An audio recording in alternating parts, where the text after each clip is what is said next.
when it comes to the um, structures of life, the infrastructures of life, the science of achievement, the science of entrepreneurship, the science of getting rich, you want to accomplish a particular kind of task, right? There is a mathematics behind it. There is, I usually tell people to do the math, you know, and it's the same thing with this revolution, with this change that we have so sought for a very long time. And I'm so privileged to be alive at this time and to be witnessing what is happening right now. If you want to become a millionaire, if you want to make your first 1 million naira, just do the math, right? Depending on for how long you want to be able to make that, you want to be able to know, okay, depending on what time frame, do I want to make 1 million naira within the next 3 months? If I want to make 1 million naira within the next 3 months, then I should be able to do the math. So how much am I supposed to make in a day? 3 months means 90 days. It means that I should make more than 10,000 naira per day if I'm going to make 1 million naira within the next 3 months, right? So you do the math. And if you have not been taught and raised and cultured to do the math, you are always going to be falling behind. You're always going to be falling behind because you do not understand the first principles, the context of living life on the basis of first principles. So you find yourself always leading an up and down kind of life. They say things like life is filled with ups and downs, right? But if you understand the maths at the fundamental level of life, at the fundamental level of systems and ecosystem thinking, you will know that there is really no mystery about achieving success, targeted success, right? I've been living in Nigeria for the past 35 years, right? I was born and bred in Nigeria. I've never lived outside of Nigeria. And I'm 35 years old. And based on experience and proactive observation, I can tell you that Nigeria is the way it is because of one thing and one thing only.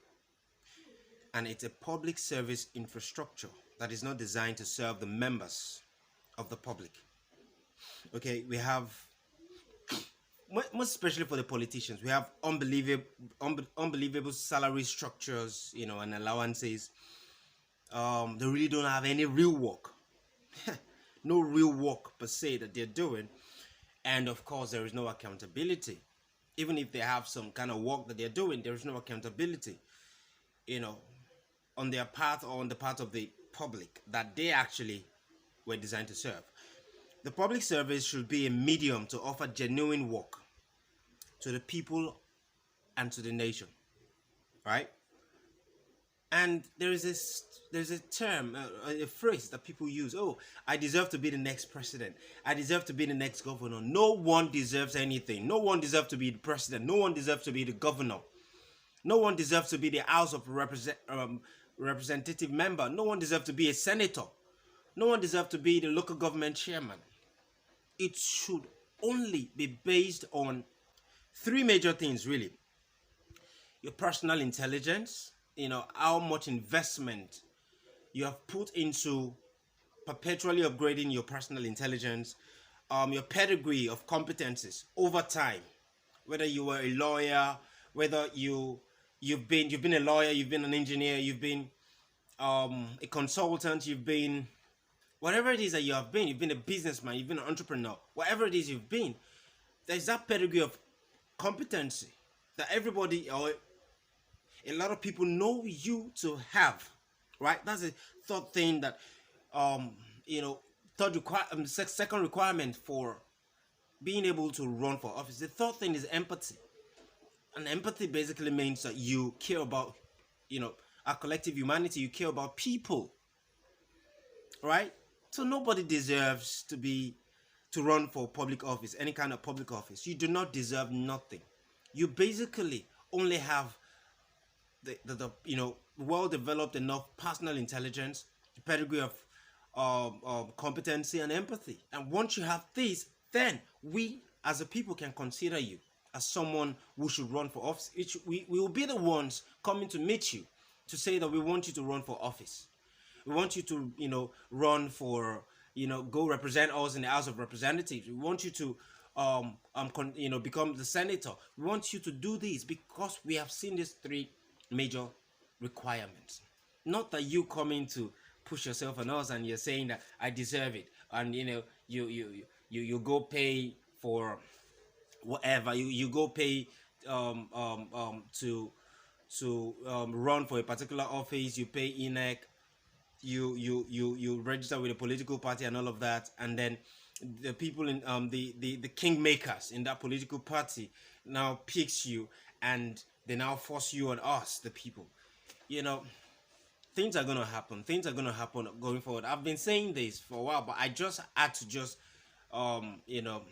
reduce my volume a little bit in the public domain. But I never reduced my volume in my private domain. The people in my inner circle, I kept letting them know that intelligence is the only thing, and competency, personal competency, a pedigree of competency and empathy are the only things that we require in anyone who is going to join the group, the mastermind of Nigerians, Africans who are truly interested in coming up with ingenious solutions to the African problem.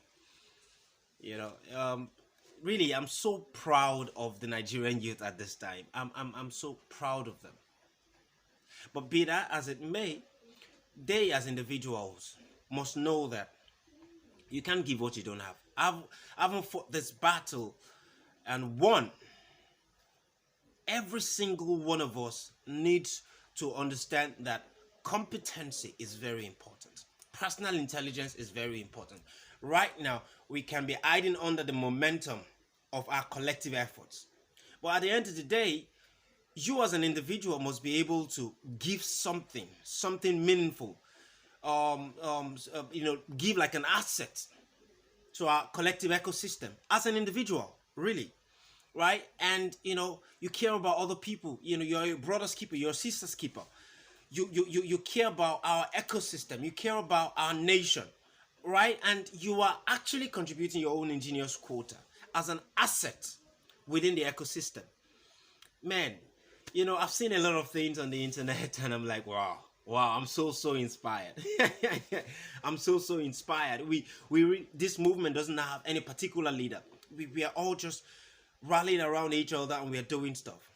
I commend the Nigerian youth, and I want them to take a step further and demand for accountability in the public service, demand for a cut, a drastic cut.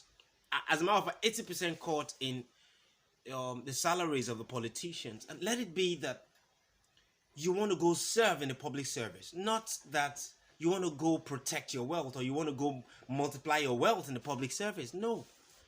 We must make that further demand. Someone is going into public service to even spend his money. And if he's going to be doing that, he's probably not going to be there for aeons, right? Maybe he says that, okay, I want to serve my country for the next 2 years. I want to serve my country for the next 4 years. And it's not based on personal agenda or selfish motives or selfish agenda. It's because he or she has been able to identify his role, that gap that he or she needs to fill in order for us to be able to advance our collective ecosystem. So there is a mathematics of revolution. We have to do the math of the change that we seek and be able to and be willing to give the required energy, the required effort to ensure that we see the Nigeria of our dreams, the Africa of our dreams. Let me hear from you. I would love to hear from you. I'd love to know what your thoughts are. Let's interact. Let's engage each other. Okay. Long live the Nigerian youth. Long live Nigerian millennials. I'm happy to be alive at this time, and we're going to truly help effect that change that generations past have been praying for. God bless Nigeria. God bless Africa. God bless the global black universe. God bless Africans everywhere in the world.